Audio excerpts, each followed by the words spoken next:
England's blind and visually impaired side are in Australia, where they're contesting their own Ashes series. Well, I've been speaking to one member of the team, Hassan Khan, who has a remarkable story to tell. He was born in Pakistan. He moved with his family to the UK at the age of 4, hoping for better opportunities because of his visual impairment.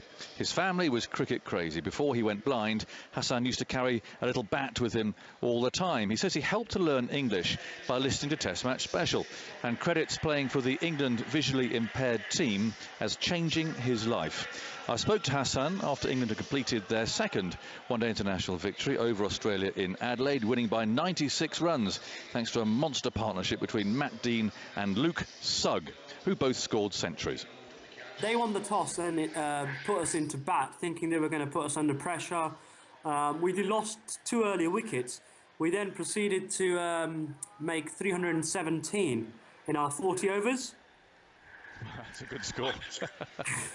The pitches are very bouncy out here actually, and they really struggled. I mean, they really struggled. We bowled them out, and we won by 95 runs.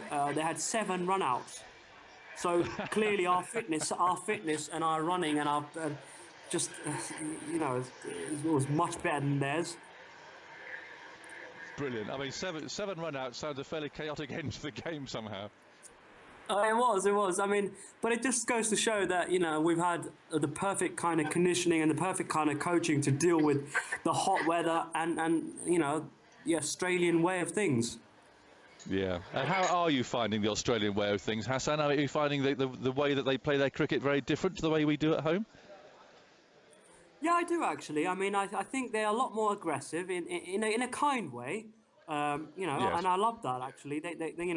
They're winners. That's what I like to see them as. And there's a bit of chit chat out there.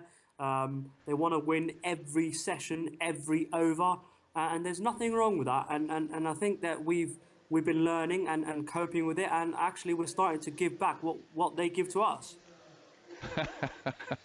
Oh, right. So it's a bit of a job for the umpires to keep control, then, is it? No, it's all friendly banter, Jonathan. I just think that the word sledging is easily thrown about, but there's nothing wrong with friendly banter. It keeps the game going. That's very true. I've only seen, obviously, visually impaired cricket, and I'm always just amazed by the way that you play the game. I mean, it's extraordinary, really. Where do you field? Are you in one of those sort of really crazy positions close into the bat and the ball's flying around all over the place? Jonathan, some people call me insane, and some people say that I just don't. I don't have any morals or any feelings because of where I so feel. You are then. Okay. I'm absolutely a crazy short square leg fielder, and the ball is hit extraordinarily hard in our game, and my job is to purely stop the boundaries or to get something on it so that the ball doesn't reach my outfielder's deep square leg. And I'll give you an example. A West Indian, so I do wear a helmet. A West Indian guy hit me in the helmet and the visor just fell in front of me. I stood there without a visor. And everyone said, are you okay? I said, yeah, no, absolutely fine. And next ball, I got hit in the same place again. That's what it's all about. Oh. And cutting to the chase, Hassan, in a way, I mean, how much can you see? Can you see the batsman playing the shot? Can you see the ball coming towards you? None whatsoever, Jonathan. Our cricket, we've got 3 categories, B1, B2, B3. B3 category is someone who can see up to 20 degrees. B2 category can see up to 5 degrees. And a B1 category, you can see nothing at all. And I'm a B1 category player, so I see nothing. It's all on skill and sound, Jonathan. Right, and I wonder how you can try and explain the sound. I mean, can you somehow therefore tell when the ball's coming towards you by the sound? Yeah, absolutely. I mean, actually, even when I listen to TMS or I listen to cricket on TV, I can actually hear and know a lot of the times where the ball is hit. So if I'm watching Joe Root and Joe Root cuts the ball, I'll know that he's cut it just by the sound. And that's what's come to me. I mean, Yeah, but our ball has ball bearings in. It sounds like an annoying baby's rattle, actually. So when it's hit Yes. towards you, I hear it and I have to react to it as quick as possible, really. But the position that you're in, I mean, how far are you from the bat then? And not be able to see the ball and someone's hitting it like that. How far are you away? We're talking 5 yards, 5 to 7 yards from the bat. I mean, we've been wondering at James Taylor standing about that far away from the bat and taking some amazing catches. But I mean, he can see the ball. You know, if the picture that you paint is extraordinary. James Taylor is actually solely responsible for putting pressure on my shoulders because people have been saying to me that he's been taking these amazing catches. We want to see more catches from you at short square leg. So thanks, James. Right. No, look, it is difficult. It is difficult. I'm not going to, sit here and No. fib you, but it's an honor. It's an honor to turn up for my country, and considering where I started, I have to pinch myself every single day of my life to know where I am and what I've achieved. No, that's brilliant. And it did start for you. I mean, it is a remarkable story, yours, Hassan. I've been reading about it, and I'd love to talk to you about it. I mean, at the age of 3, from having perfectly good eyesight, you wake up one morning and you are just suddenly completely blind. And you're living in Pakistan, outside of Multan. Clearly, medically, that's very challenging anyway. But I suspect in that part of the world, even more so. What sort of recollection do you have? I mean, being so young and yet being so dramatic and experienced, can you actually remember it? I can actually. I mean, in a village of 400 to 500 people, Jonathan, where there was a lack of education, let alone an understanding of disability of any sort, was certainly not there, and no one really understood what had happened to me. I really didn't understand what had happened to me. Having lost my sight within a day was detrimental to how my family lived their lives because they spent many years in hospitals trying to figure out what happened and why. And my life in the meantime was what I'd say was non-existent in that I did nothing. I had no someone who loved cricket and sports. I never picked up a bat. I never had a day of schooling. And Jonathan, I remember vividly people would actually have conversations about me in front of me and say, well, actually, when he grows up, what is he actually going to be? Well, maybe perhaps the best he could be is an imam in a mosque, or perhaps if everyone, his parents, God forbid, pass away, he potentially could be a beggar. And as a child of 4 to 5 years old, that had a massive effect on me. But I knew that I couldn't really make any difference to my life, and I didn't know where I was going. It was horrible, and I did things that I wasn't proud of, i.e., react and maybe sometimes, swear a bit, because I just didn't know where life was going. It must have been unbelievably frustrating, frightening, all of those things. Well, in England, in Australia, you have schooling, you have the opportunity to learn things, the opportunity to read Braille, to read books. I had none of that. My only entertainment was to watch half an hour of TV a day, and the rest of the day I'd just walk around shops, and everyone felt sorry for me because I was a blind person who had nothing to look forward to in life. Until Jonathan, my sister lost her sight at the exact age that I'd lost my sight. So when she turned 3, she lost half of her sight. That's when we sent our reports to Great Ormond Street in the UK, and they requested to see us both to tell us what had happened and see if there was a solution. Right, so it's clearly a genetic issue there, and it's not sort of happening by accident. It was. So to cut a long story short, we came to the UK. I was about 8 years old, and we discovered that it was the genetics. It was all genes related. My optic nerve had been damaged within the night, and the same had happened to my sister. However, she kept some of her side, and I wasn't lucky enough to keep any of it.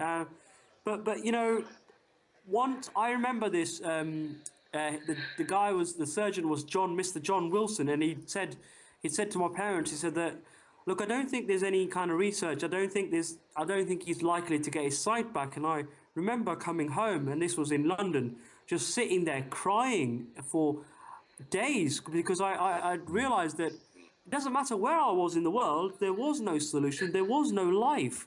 Until I was introduced to a schooling in London. And that's when I decided that here was an opportunity to make something of myself. Here was an opportunity to almost show people back home that regardless of my disability, I could be something or someone.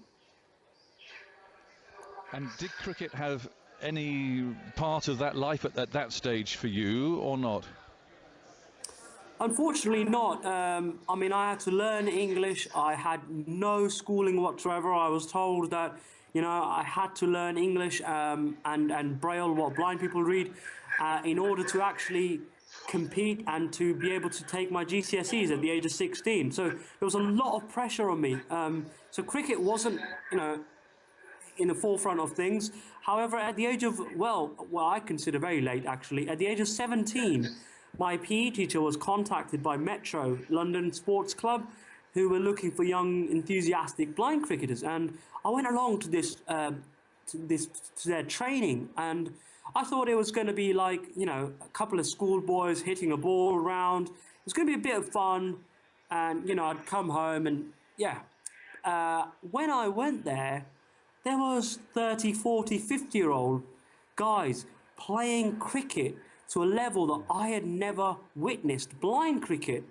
I then learned that they had wonderful lives, wives, good jobs, and I was staggered. This was a new life for me. This was a different type of education, a type of education that I have to this day kept and valued and cherished. I really, when I pulled on the training top that day at the tender age of 17, I never thought I'd be invited back for a match. And a week later, I got a call to say that they wanted me to play in their first match of the season, and I took 2 catches, and from then I haven't really looked backwards. And 2 years later, I was introduced to international cricket. It's extraordinary, isn't it, Hassan? Because I often talk to you know, we have a lot of blind listeners, and something that always is, well, I mean, I sort of wonder about people who've never seen cricket before, which presumably you haven't, since you went blind at 3. You know, can you somehow visualise the game as we would see it, or I don't know. I mean, it's something that's always slightly bewildering for someone who you know, happily can see the game going on. I just wonder if you know, how in your mind you are visualising a game of cricket having never seen it. You know, that's really difficult to explain. I'm from a fanatic cricketing background, and cricket has been on, and my parents have played cricket, and my family played cricket, and I have always managed to pick up and understand how a pull shot is played, what a Yorker is.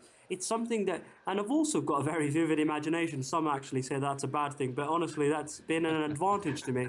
It's been advantageous. And actually, I really want to take this moment to thank you personally and TMS, because, you know, when I was learning English, it was mighty difficult. I had no friends because, you know, there wasn't actually any Asian guys in my class who could speak Urdu. So, you know, I struggled with English. And I remember receiving a Sony Walkman as a birthday present for my 10th birthday. And during lunch breaks, I would just flick through radio stations to see what I could find. And one day I came across, well, it might have been you or Henry's voice. And I thought, this is cricket, and there's cricket commentary. And I sat, I remember it was England-South Africa, actually, the series in 1998, I think. Gary Kirsten scored a double century. I think so. Anyways, I listened to 5 days of Test match cricket, and I rekindled my love for the game that I've always loved, but didn't really have the guts to admit it, because I was led to believe that if you're blind, you couldn't really pick up a bat. You know, the closest I got to cricket was actually commentating on my uncle's playing. And you know, there was one day where I made a new friend and I invited him to mine to play cricket. I'd always invite people to play cricket, but I'd never partake in it because I knew I was never good enough or had the eyes to do it. And he came round and he played cricket with us, but he wanted to go back to get his own bat. And you know, I understood that at the age of 5, that everyone needed their own bats, and he was comfortable with his own bat. He went away and he never came back, Jonathan. And 2-3 hours later, I discovered that he had died. And he was playing cricket. He decided to play cricket with his other friends, and had fell in the lake and drowned. So cricket really hasn't always been kind to me. However, I now see it as it's healing. It's what I am. It defines me. Cricket is my life. It's defined me. And thanks to you guys, you know, I've managed to learn tips, coaching tips. Not to mention what pigeons look like now as well, by the way. Well, you could definitely blame Henry for that. I love your enthusiasm, Hassan. You know, it'll be touching everyone who's listening to this, that, you know, despite not being able to see, that something like cricket can still give you a really worthwhile and enjoyable, fulfilling life. Cricket has played a massive part in my life, and actually, Jonathan, from the age of 17, I was this young, timid boy who stayed at home. I'd never been to a tube station, let alone on a tube, on a bus. I'd never really stepped outside my home on my own until I discovered cricket. And I remember meeting one of the players and he picked me up from Tooting Beck Station, and he took me to where we were training. And I said to myself, because I am resilient when I want to be, I said, next week, you're going to go on the Northern Line on your own. Whether you fall down those tracks, well, I don't care. You're going to go on your own. And I remember my parents, who are cricket fanatics, were not happy with me venturing outside the home and playing cricket. Not because they weren't proud, but because actually my mum was really scared. You know, that she would lose a son who would fall down a tube tracks or would be bullied for being blind. You know, it was... And also meeting people, professionals who played our game, made me realize that there was more dreams to achieve other than cricket and my education. And thanks to that, I'm now full-time employed. I also enjoy my cricket, and it's all thanks to Metro and England and the ECB, who have been immense over the last 2-3 years. I've been in and around the setup for 10 years now. And ECB have come in over the last 2-3 years, and the difference in the squad, the management, the coaching, the facilities, the equipment, the travel has been immense. And people often say to me, you know, I don't understand cricket being on Sky Sports. And I love cricket, Jonathan, and I love it, the fact that it's on radio, and I'd love it to be on terrestrial TV. But actually, that money is going towards some wonderful causes. And I think that we are all a cricketing family. We should all support one another. You know, the ECB have actually now, they fully support visually impaired cricket, physical disability cricket, deaf cricket, and learning disability cricket. You know, and all these teams are achieving massively. They're going abroad. They're winning the World Cups. We are now 2-0 up against Australia in Adelaide, and we have the chance to secure the Ashes on Australia Day. You know, I remember growing up thinking I would love the opportunity to play one over in Australia against Australia, wearing the 3 lions on my shirt, and I've now managed to play 2 matches against Australia. It's been an honour, and you know, I just want to say this: over the last 2 days, it hasn't been like playing with colleagues. It hasn't been like playing with friends. It's been like playing with 10 other brothers. And it's all thanks to the setup that ECB have managed to provide us with. And thanks to them, I really, from the bottom of my heart.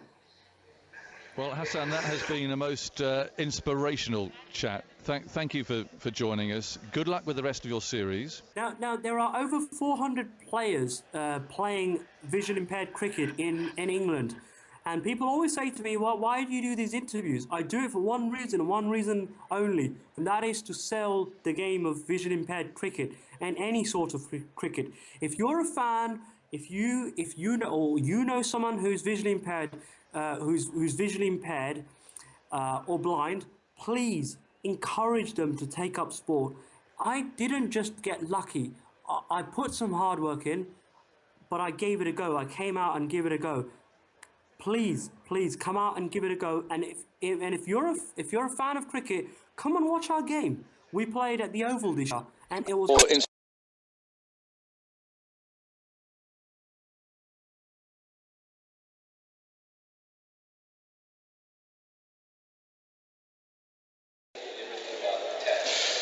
Well, do you need any more inspiration than that today? Hassan Khan, follow him. What an extraordinary story, isn't it? And we wish him and his teammates well in Adelaide, where they're hoping to win the Ashes.